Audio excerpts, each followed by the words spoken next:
আপনি যা দেখছেন, ছুঁতে পারছেন, অনুভব করছেন সবই কি সত্য, নাকি এ শুধু এক মায়া? হাজার হাজার বছর আগে আদিগুরু শঙ্করাচার্য বলেছিলেন ব্রহ্ম সত্য, জগৎ মায়া। এই বক্তব্যের অর্থ কি?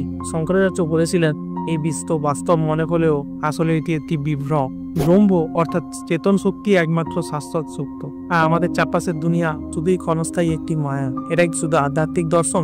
একদমই না। আধুনিক বিজ্ঞানের কোয়ান্টাম মেকানিক্সও একই কথা বলছে। আপনি কি ডবল স্লিট এক্সপেরিমেন্টের নাম শুনেছেন? যা প্রমাণ করছে পদার্থ তখনই নির্দিষ্ট আকার ধারণ করে যখন আমরা তাকে দেখি, অর্থাৎ দৃষ্টিভঙ্গি বদলালেই বাস্তবতাও বদলে যায়। ভাবুন, আপনি যখন স্বপ্ন দেখেন তখন সেটাই বাস্তব মনে হয়, কিন্তু ঘুম ভাঙলে মনে হয় ওটা মায়া ছিল। তাহলে জীবনটাও কি এক স্বপ্ন নয়? বৈদিক শাস্ত্র বলে অহম ব্রহ্মাস্মি, অর্থাৎ আমরা সেই পরমাত্মার পরম চেতনারই অংশ। আর বিজ্ঞানও বলে সবকিছুই এনার্জি মাত্র। অ্যালবার্ট আইনস্টাইনের E=mc² তত্ত্বটিও বলে পদার্থ ও শক্তি একে অপরেরই রূপান্তর মাত্র। তাহলে আজ শঙ্করাচার্যের বাণী কি শুধুমাত্রই এক দর্শন ছিল, নাকি তিনি এমন কিছু জেনেছিলেন যা বিজ্ঞান এখন খুঁজে পাচ্ছে? আপনার মতামত কি? কমেন্টে জানা।